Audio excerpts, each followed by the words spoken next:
Hello, good day to everyone. My name is Friedel, and I have with me my friend, a very good friend, who's also doing a home-based job. Hello, everyone. Good morning. This is Jason. So we are here to guide you on your way to become a successful home-based worker. Yep. And we hope that you will learn a lot from this topic today. Since we all know that most of you are newbies, so the common question is, paano ba magsimula? Okay? So, ano ba yung mga kailangan natin? Right? So, now, we will start with the requirements needed. Right? Yep. But first off, everyone should be physically and mentally ready, apart from the skills that we need, correct? Alright, good. The basic requirements of working at home. Right? So, let's go to our first stop. Communication. Right? So, bakit ba importante ang communication? What do you think, Jason? For me, communication skills is really important because definitely we'll be dealing with our clients, right? So most of them are Americans. So if you're planning to work from home, most of your clients are English speakers, right? So that's why communication is really important. Not just only in speaking, but also in writing. Right. Alam niyo naman, for us to be more competitive, no? Your ability to communicate should be there. Unang-una, pagka may pinagawa si client, di ba? So, hindi na po pwede yung pag may pinapagawa siya, yes lang tayo ng yes. Right. Di ba? So, kailangan, kung meron tayong hindi maintindihan, then we need to ask questions. And most importantly, if you have better ideas or suggestions that you may think that will help a lot, then Right. that's why also open communication is really important as well. That's right. US clients are very open-minded. They don't treat you as a regular employee. They treat you as a partner. Yep. So your ideas count. Mhm. If you think that this certain idea can improve the company as a whole, then why not speak it out? No? Now, again, it all boils down to your ability to communicate. Right? And I understand, syempre, when we're starting, ako rin, personally, when I was starting, ang hirap talaga. Unang-una kasi, most of us are not used to speak the English language, no? Right. We only know English theoretically.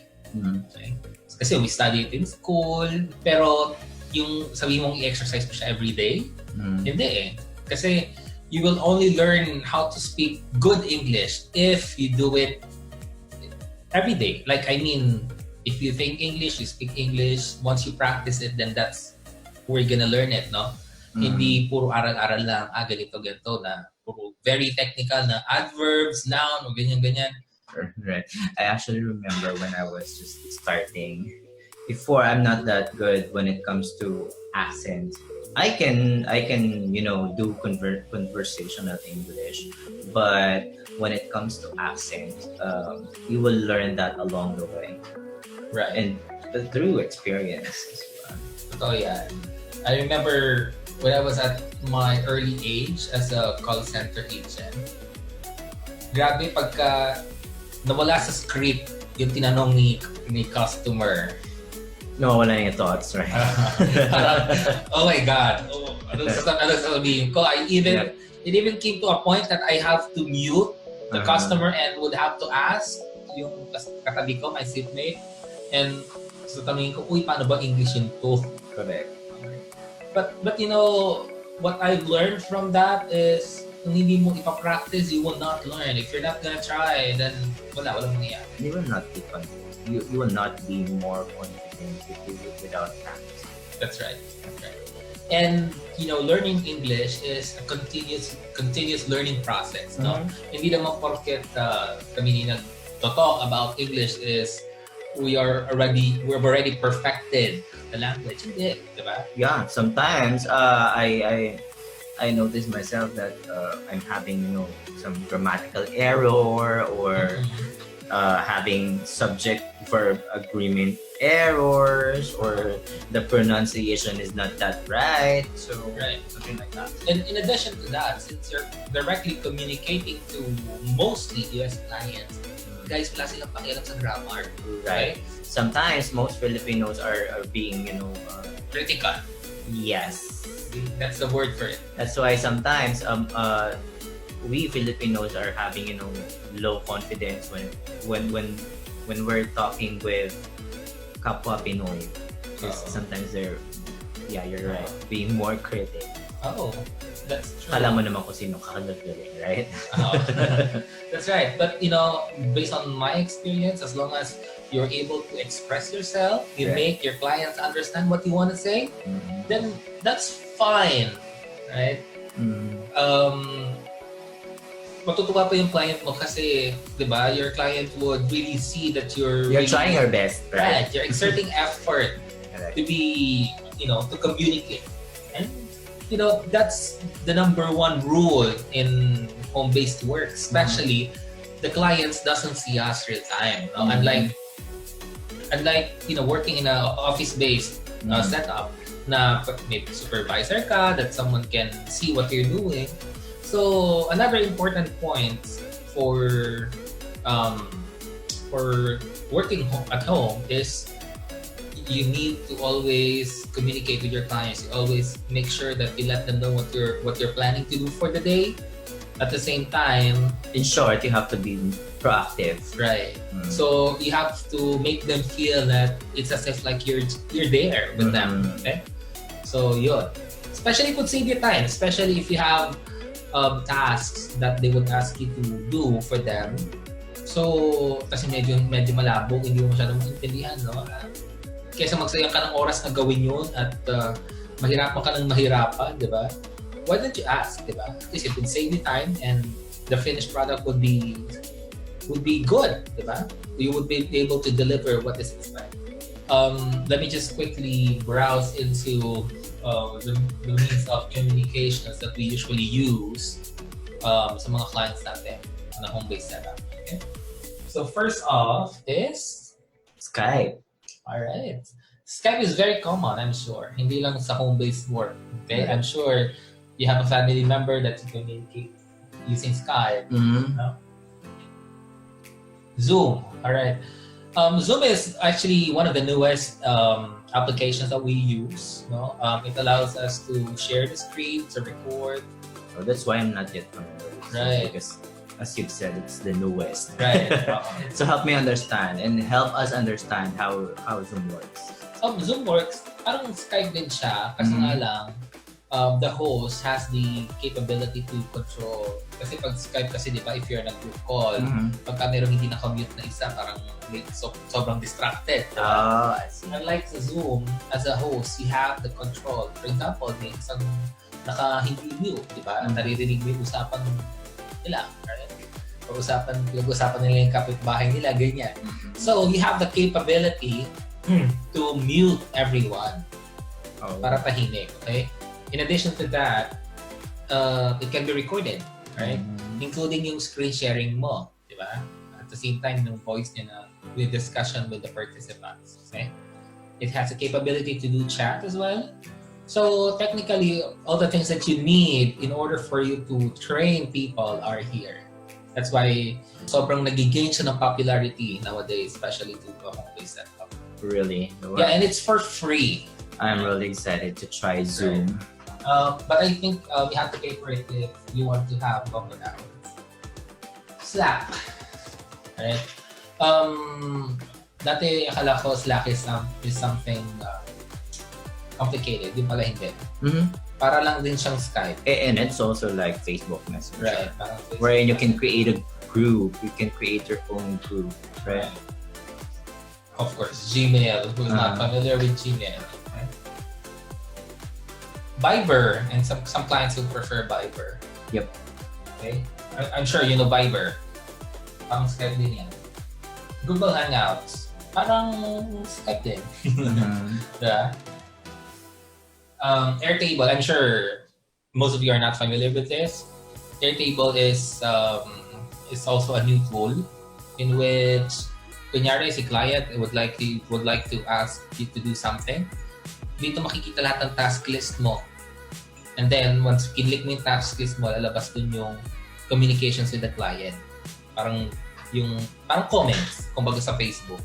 So it's Nandun lahat. I'm not sure, Fry, if you're familiar with Asana, because we're using Asana. I mean, one of my clients is using Asana, so it's somewhat similar to Airtable. Right. And where you can also, kunyari, graphic artist ka, you can also upload yung mga finished product mo doon para lahat nandun na lahat. Correct. Audio is, parang lang siyang parang ini-encode mo lahat yung data ng clients mo doon. Parang a place where you can encode everything. All the data that you need. Like your portfolio. Right. And mostly it's being used sa real estate business. Okay. Alright. So now let's go to the next point. Oh, typing skills. Why do you think this is important? It is really important because you really need to be productive. So if your typing skills is poor, so yes, you will be productive at some point, but you cannot deliver a lot of tasks. Right. That's what I'm thinking. Pagka yung mga point system ka, for example, you have to meet a certain deadline. And kailangan mo i-encode ito or type. Tapos hinahanap mo yung letter P, nasa may letter P, nasa letter A, di ba? So, correct. Typing skills is very important, especially meron tayong mga jobs na requires a good typing skills, no? Especially yung meron kasi tayong mga trabaho na bibigyan ka nila ng audio file na parang podcast, discussion, and then all you have to do is just to type in everything that na sinabi. So, it will really come in handy. Ako, personally, hindi ako ganun kabilis mag-type. Pero as you go along with it, bibilis ka din. Yep. And it's also important if you choose to write articles, right? Right. Mga bloggers. Yeah. Correct. Kasi parang encoders. Parang nangyayari din sa mga bloggers, di ba? As you think, tinatay mo kagad. So, kailangan medyo mabilis. And sometimes there are some clients who's testing your typing skills, right? Oh, yeah.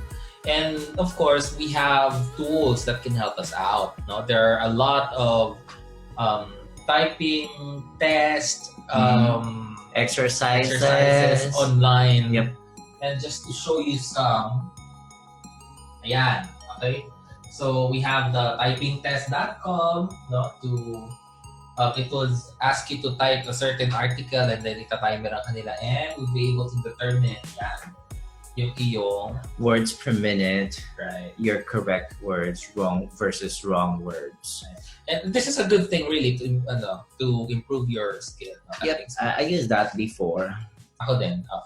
And it's very helpful. Right, and even if you're gonna apply for a call center job, kasama to sa interview, yeah, diba? That's part of the screening test. Yep, screening test. So let's talk about computers. Right. So may requirement ba ang mga na kailangan sa computer? Okay. Sa phone-based setup, you have to know how to use computer, right? Of course. Right. But aside from that, siguro it makes sense na syempre yung computer natin hindi, kasi pag gamit mo pa mga pension form, medyo delikado ka na. Diba? Kasi it would, pag medyo mabagal yung computer mo, medyo it would also affect your productivity. Yeah, you'll be less productive. Right? So imagine kausap mo yung client mo sa Skype, bigla na lang nag-hang yung computer mo. Diba? Or if you're doing something, bigla na lang nag-shutdown or, diba? Turn off sa client yun. Totoo. Sobrang turn because off. you cannot always say that, hey, I'm having issues with my computers, I'm having issues with my connection. Right.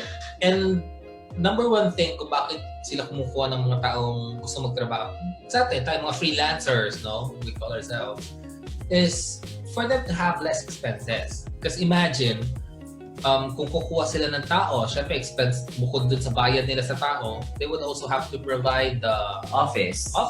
no? Yung mga computers na gagamitin, di ba? Right. And not only that, they also have to hire for payroll team, Oo. HR team. Right. So that's why they are willing to pay good money kasi they expect na ikaw na magpo-provide nun and you will be able to provide them something reliable. Right. Right? Which is yung computers. So we have identified few requirements, no? We don't say naman na dapat ganito, okay? But sa technology natin ngayon, sana maging goal natin is to come as much close, no? As much as possible close dun sa i-discuss namin na requirements for computer. Correct. Okay. Now, computer processor.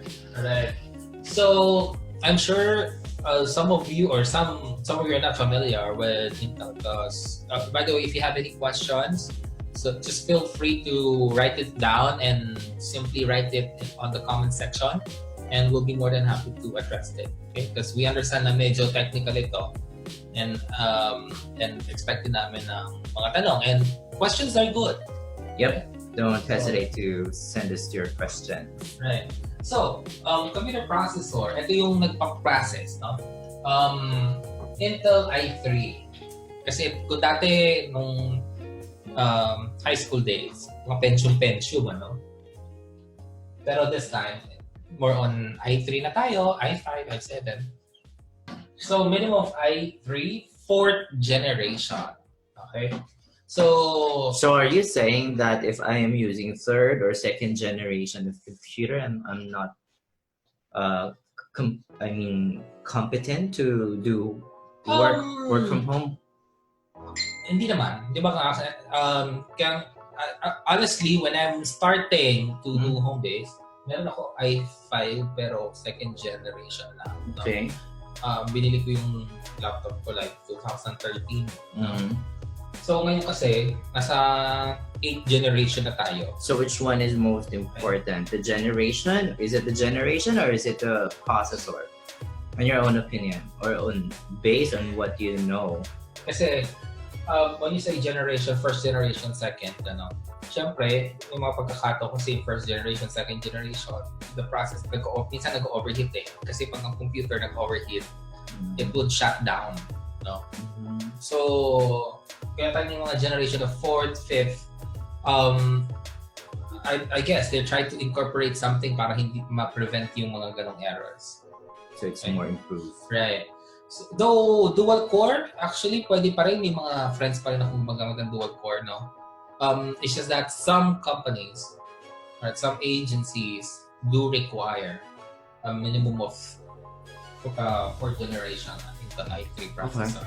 Okay? Kasi ito yung, kumbaga, nandun ka sa competitive state. Okay? So, next would be RAM, minimum of 4 gigs. Okay. In which, sa mga computers naman ngayon, minimum talaga 4 gig ng bibigan. Right. So, better if you can make it 8 or 16. And RAM is upgradable naman. Oo right? naman, nabibili naman. Something that you can add. Operating system. So, syempre, pag naka-Windows XP ka, medyo updated na konti na. Oo naman. Sino na panahon pa yun? Oo. So, at least Windows 7. Okay? Or I believe ngayon, in most cases, wala nang Windows 7 kasi they would force you to upgrade to Windows 10 Windows na. 10, yep. Just a tip. Please don't. I understand that we can buy unlicensed OS, Windows operating system sa mga saan, medyo delikado siyang gamitin kasi it could damage your hard drive, and it already happened to me. Sa akin at saka doon sa friend ko. So, but I think now it's, no way. There's no way for you to install pirated OS for Windows 10. Meron pa din. Because pinabibili. Pero kasi, masyado ng tedious ang Microsoft ngayon, masyado silang wise. Exactly. So Microsoft can easily detect Right. if you're using pirated operating system. So, guys, always go for an original. For Yep. OS. So Diba it's I mean, kasi Windows is always updated. it'll be So, more wiser to invest than kumbaga invest. than spend a lot of money sa Right. pagpapagawa ng computer. Imagine magkano ang hard drive. Correct. Okay. Internet speed, the most important This one. is very important. Okay. So, unlike before, na napakamahal ng internet, no?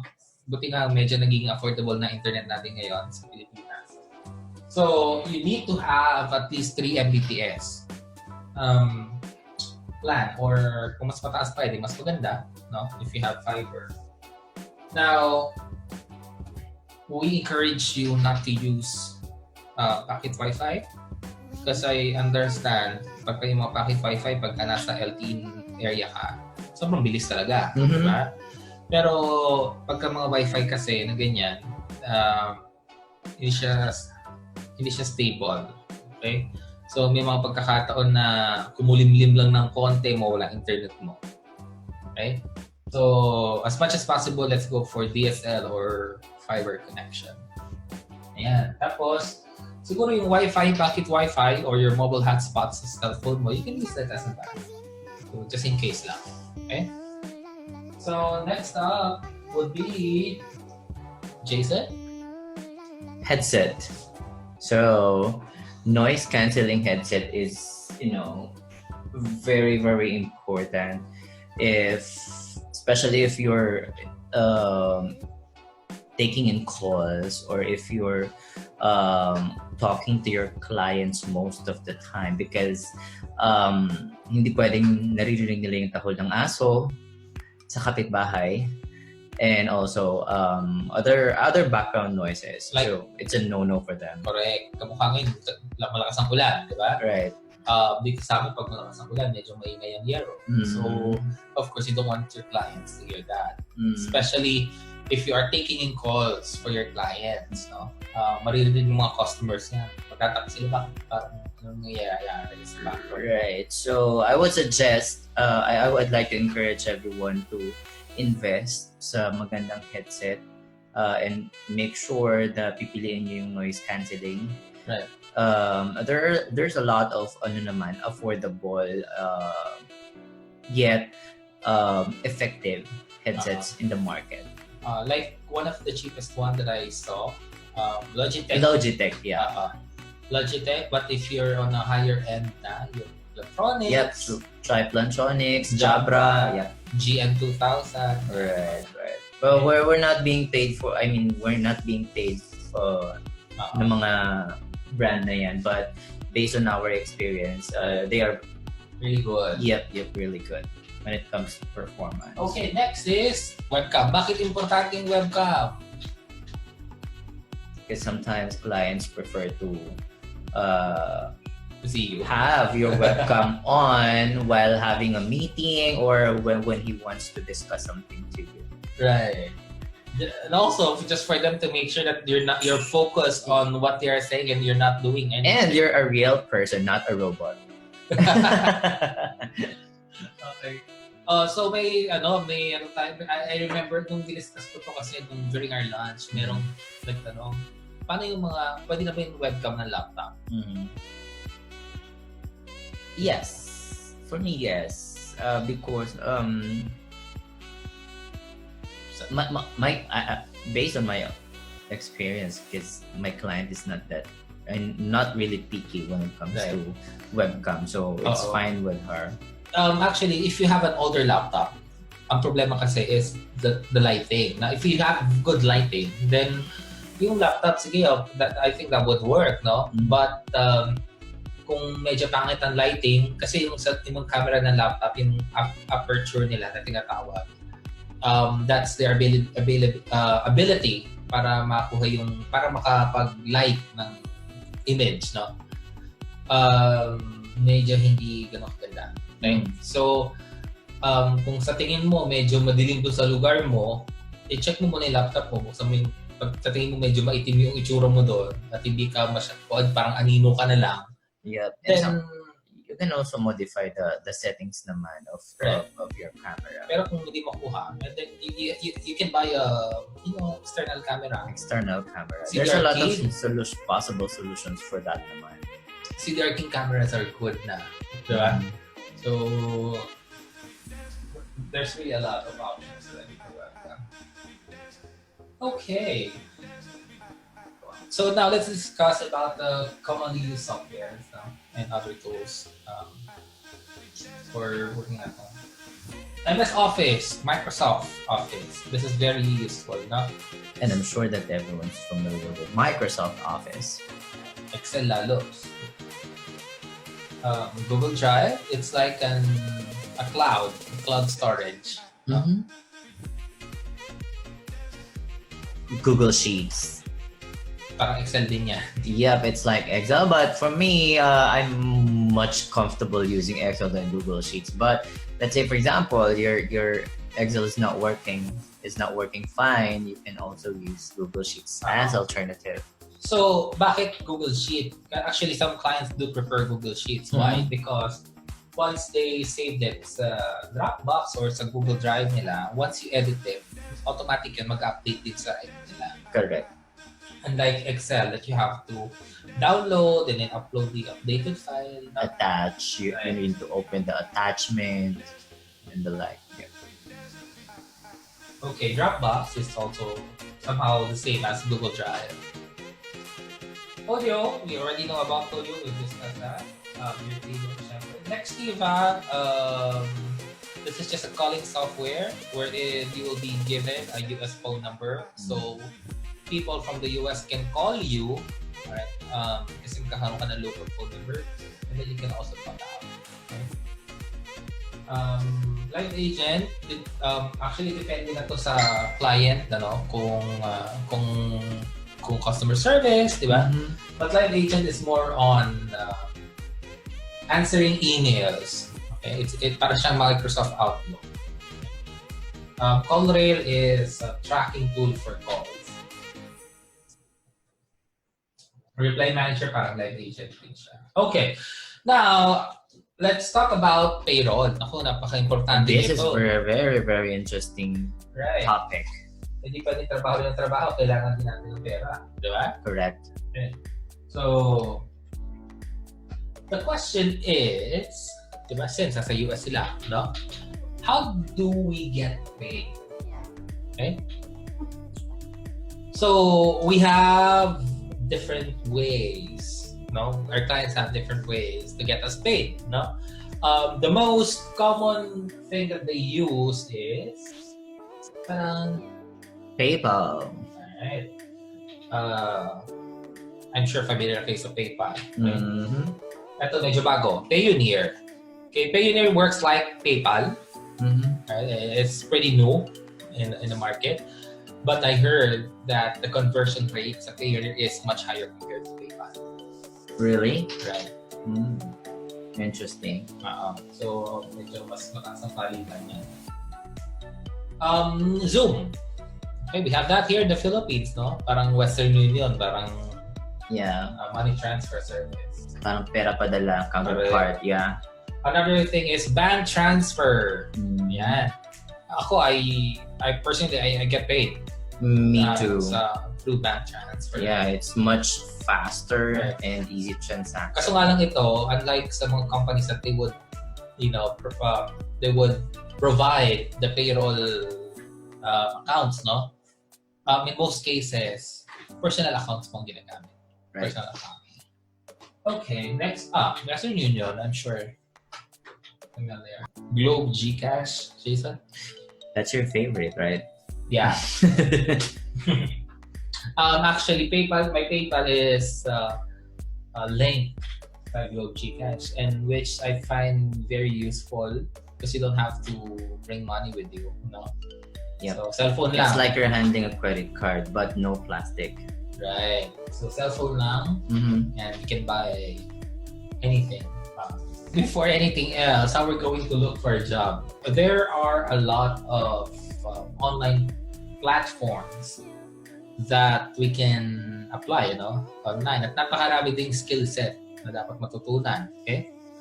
So, first off, let's just name some.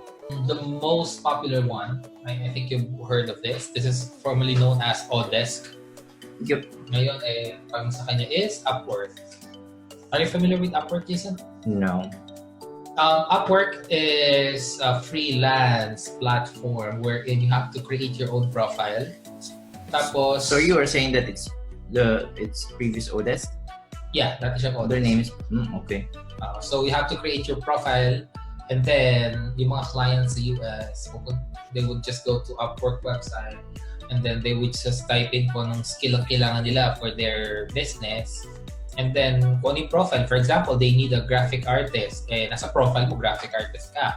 So once they type that in, lalabas lahat yung graphic artist na kanilang pamilian. And sa Upwork kasi may ranking, di ba? Siyempre, yung mataas na ranking, yun ang nakakakuha ng mas maraming trabaho. Correct. Okay? And you have to earn it. So ibig sabihin, mas competitive pa than others. That's right. Kumbaga parang, kasi it counts pati yung mga natrabaho mo na before, it all counts dun sa yung ranking. Okay, so next is FreeUp. So FreeUp is an online platform. It's a group of freelancers. Can I also apply in FreeUp? Oh, sure. You can apply. Okay. Ang daming trabaho online, guys. It's just a matter of skills lang. Ang daming trabaho, problema, hindi mo alam gawin kung paano yun. Skills and confidence. Right. You have to believe in yourself. Right. That you can do all the tasks that they want you to do. That's why we are here. We are here to provide training. We're here to help. So you can upgrade your skills para you'll get more jobs. No? Okay, next is 5-1 Talk. I remember 5-1 Talk and still, contacting me until today. Right. I previously worked there for maybe a year. More They than a are year. very, very, very consistent in hiring people.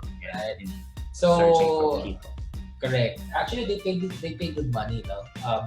Kasi what you do here is you teach English to Chinese students. Actually, that's just young students. Minsan matatanda na gusto matuto ng English. Right. So, yun. So, if you have a heart in Teaching. then this might be the job for you. Okay. 99 Designs. If you have talents in graphic design, If you're creative. right, in creating logos, this is the company. Palfish is also almost the same as 5-1 Talk. Kaso nga lang, sa Palfish kasi, they don't require you to have a computer. No? You can just teach using your smartphone. Interesting. Right. So you don't need to invest for a laptop. Right. Because nowadays, everyone's using mobile phones, right? That's right. So, one of my friends worked here. And okay naman daw. Transcript. Ito yung sinasabi namin sa typing skills. No? From the word itself, transcript. So, So, magta-transcribe ka. correct. If from audio, like 15-minute audio, they have to transcribe it. You have to type everything na sabihin nila dun sa kanilang platform. That's why typing skill is very, very, very important. Correct. Another one is Voice Bunny. Now, if you have voice, If you can modulate your voice. right, or if you have a DJ-like voice, like This is the right job for you. Yep. you, di ba? So yung mga mga magandang boses. Okay. How do you pronounce this? Scribey? Scribby, whatever. Oo. So, ito rin, audio transcriptionist din siya. Okay? Parang transcript din. Capital typing. Ganun din. Ito yung mga CAPTCHA. Yeah. CAPTCHA typing. So paramihan ng CAPTCHA na matatype within the day. Yung mga I'm sure you've seen some sa Facebook na nag-aalok nito. Correct. So that's all we have for today. Now, if you have any questions, just feel free to place your comments below, and please don't forget to like our page. Yep, and we hope you learned a lot from our topics today. And yep, feel free to ask questions below. So to like our page, VTF, and we also have a group in Facebook, Online Freelancers Group for Pinoys. So you just have to search for that. Right? Okay, so once again, this is Friday. and this is Jason. Yeah, we'll talk to you again, guys. Have a great day.